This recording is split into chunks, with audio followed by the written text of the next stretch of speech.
C'est vraiment triste. Et tout ceci était l'histoire de notre village. Malheureusement, ce village, notre cher village, mon village natal a vu son trésor disparaître. Totalement disparaître. Et tout ceci n'était purement et simplement dû qu'à la négligence et l'inconscience des jeunes d'alors. C'est triste. C'est vraiment triste. D'ailleurs, tu es concerné. Je ne suis pas concerné. Tu es concerné. Je dis, je ne suis pas concerné. Ça suffit. Nous n'allons pas polémiquer. Ah bon? Que pouvons-nous faire de cette histoire? Une seule solution. Je dis bien une seule solution. C'est reboiser. D'ailleurs, notre CVD a déjà monté un projet de reboisement d'une valeur de 3 millions de francs CFA. Ah, c'est trop! Mais je vous informe qu'un partenaire est déjà prêt pour nous appuyer. Il y a de cela 45 jours. Youpi! Nous sommes sauvés! Et qu'est-ce qu'on attend? Mais il y a une... Depuis 1992, la communauté mondiale a pensé à demander aux nations, aux mairies, aux pays, aux préfectures, l'élaboration des plans de développement locaux. À l'époque, ça s'appelait un agenda 21, qui a été donc conçu à Rio de Janeiro en 92. Et il était dit que jusqu'à 96, chaque ville, chaque pays devrait s'en approprier, disposer d'un exemplaire local. Depuis, malheureusement, il n'y a que 6500 pays, villes, mairies, communes qui en ont élaboré. Au Togo, l'expérience n'a jamais été menée. Qui veut a discuté avec la population locale et celle-ci a dit le meilleur cadeau que vous puissiez nous offrir, c'est de nous aider à pouvoir planifier notre développement. C'est ainsi que l'idée d'un agenda 21 local a été proposée et qui a été acceptée unanimement par tout le village. Nous sommes aujourd'hui dans un monde en mutation où la pauvreté, les impératifs du développement, les impératifs du développement durable, mais également les fléaux nouveaux, le changement climatique, la désertification, l'érosion de la biodiversité, le manque de l'eau, imposent une planification plus intelligente. Donc, si nous prévoyons aujourd'hui notre développement, si nous préparons aujourd'hui à faire face au développement demain, nos communautés seront plus résilientes, c'est-à-dire nos communautés résisteront davantage, n'est-ce pas, aux fléaux auxquels nous allons sûrement faire face dans le monde à venir. Bélé Tchiko s'engage à préparer, à dessiner son propre avenir au lieu de faire un développement réactif. Bélé Tchiko s'engage à faire un développement plutôt actif, organisé, planifié et suivi par lui-même. L'outil Agenda 21 dont nous parlons, c'est un outil très efficace pour planifier ou bien pour la conception d'un programme pour une communauté. Donc c'est un outil très efficace qui a des avantages pour la communauté. Par exemple, la bonne gestion, une bonne gouvernance, la gestion de la communauté se planifie sur le long terme. Qu'est-ce que la communauté sera d'ici 15 ans, d'ici 20 ans? Donc ça permet de déceler les problèmes qui sont là et que les gens ne voient pas à vue d'œil ou bien d'emblée, les gens ne savent pas que ces problèmes-là existent. Et aussi, c'est un outil qui permet aujourd'hui de lutter contre les changements climatiques aujourd'hui. Parce que l'agenda 21 permet de déceler les risques qui sont liés au changement climatique. L'agenda 21 a plusieurs avantages pour les communautés et ça permet de faire l'aménagement du territoire. Ça permet la bonne gouvernance, ça permet de planifier et de projeter sur le long terme, dans le futur, le social, l'équité, tous ces éléments-là. Et ça permet de voir les risques qui sont là, qui sont liés au changement climatique, par exemple, pour pouvoir trouver un plan de gestion de ces risques ou bien un plan de réduction de ces risques qui sont liés au climat et de pouvoir agir sur ces risques afin d'augmenter la résilience de ces communautés-là face au changement climatique.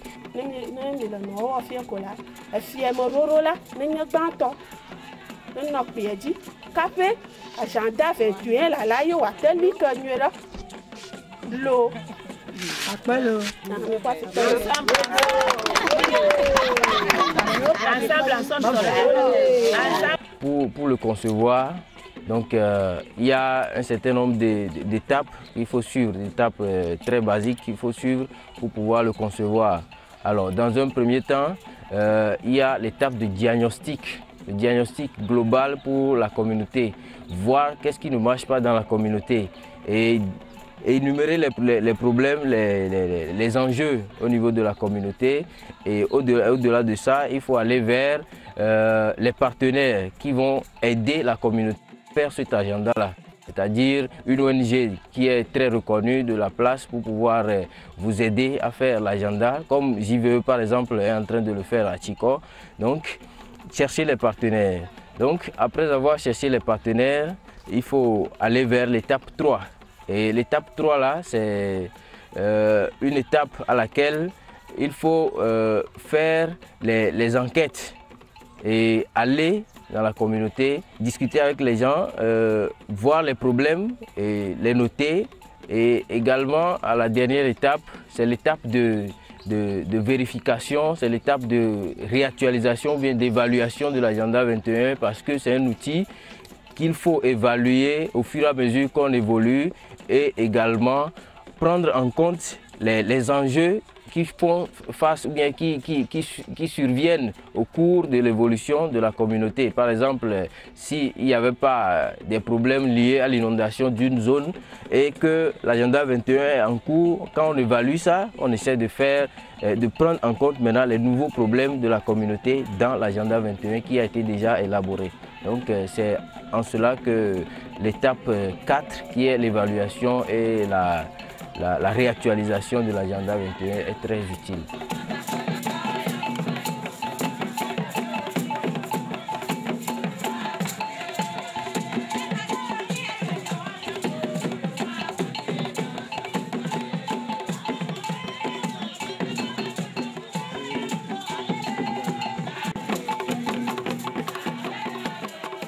Je suis le cartographe chargé de l'étude cartographique de l'agenda 21. Bon, en ce moment, nous sommes en train de réaliser la carte du village de Tchiko. Et cette carte permettra plus tard à d'autres études, comme des études socio-économiques, de pouvoir faire leur inventaire sur le terrain. À la fin de l'agenda 21, on a un document qui est une feuille de route pour le développement durable d'une communauté. Donc c'est un document dans lequel on écrit, on fait le plan de la communauté dans 10 ans, dans 15 ans. Donc c'est un document, on peut faire une vidéo de toutes les étapes de la réalisation de l'agenda 21. Donc c'est un document qui est là et qui est comme la Bible du développement durable de la communauté.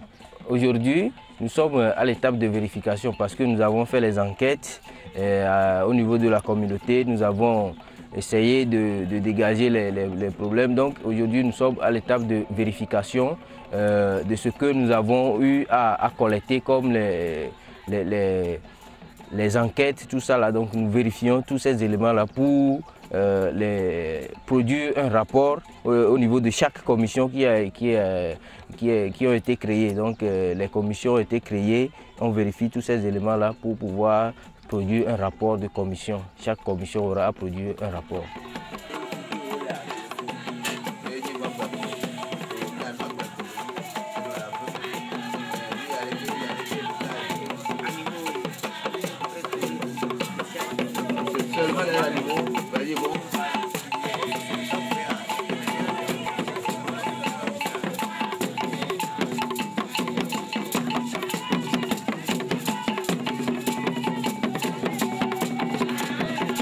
Et Agenda 21, le document qui est en train d'être élaboré chez nous, nous a permis de connaître des problèmes qui existent. Et le peuple, tout le monde a parlé de ce qui existe, tel que le problème de chefferie, problème d'école, problème d'eau potable, problème de coupure des arbres. En cours d'élaboration, Agenda 21 nous profite déjà. On nous a donné l'argent pour aménager notre puits, pour avoir de l'eau potable dans le village. Nous avons reçu de l'argent de la diaspora et de l'Amérique pour arranger le bâtiment de notre collège. Nous avons reçu des bancs et puis nous avons pu élaborer des projets qui sont en cours d'exécution. Mais l'agenda 21 nous permet déjà à bien renforcer le CVD qui a trouvé un point principal pour pouvoir agir Agenda 21 nous a mis à notre disposition une équipe technique. On ne savait pas comment adresser les lettres aux gens, autres là, mais Agenda 21 nous permet de faire ça maintenant et on planifie en même temps ce qu'on veut faire dans 15 ans. Ce que nos parents n'avaient pas fait et aujourd'hui nous sommes dans cet état. Donc Agenda 21 est très bénéfique pour nous et nous l'avons beaucoup accepté. Et nous prions aussi que ça réussisse. Et c'est pour cela que nous mettons beaucoup. Prochainement, ce que nous allons faire ce que nous voulons faire nous-mêmes, c'est l'électrification de notre village. Très bientôt, c'est ça nous voulons la priorité. L'électrification de notre village et l'addition d'eau potable et la construction de notre CG. Et on a deux cascades chez nous qu'on n'exploite pas. Prochainement, d'ici 2 ans, chez nous, avant de venir voir notre cascade, tu dois payer quelque chose pour que nous puissions faire des œuvres sociales et autres. La promotion de l'écotourisme et l'engagement du village même. Nous, on ne va plus attendre, on n'attend plus les députés autres qui nous trompent toujours. Mais nous-mêmes, nous allons prendre la main pour faire nos projets. Nous sommes devenus acteurs du développement de notre village. L'Agenda 21, c'est un outil très efficace pour le développement durable des communautés. Donc, je lance un appel à tous les jeunes qui sont ici à Durban et qui suivent cet élément, d'aller dans leur communauté, ils vont dans leur communauté pour pouvoir implémenter ou bien aider la communauté à avoir son agenda 21 local pour augmenter la résilience de ces communautés face au changement climatique dans un premier temps, parce que l'agenda 21 c'est un outil de prévision. Donc également dans la gestion des risques, dans la réduction des risques de catastrophes liées au climat ou bien au changement climatique. Donc j'appelle tous les jeunes. L'agenda 21 se fait dans son quartier, dans sa maison, dans son pays, dans son village. Donc tous les jeunes n'ont qu'à essayer cet outil pour pouvoir aider les communautés à la base à avoir un plan de développement.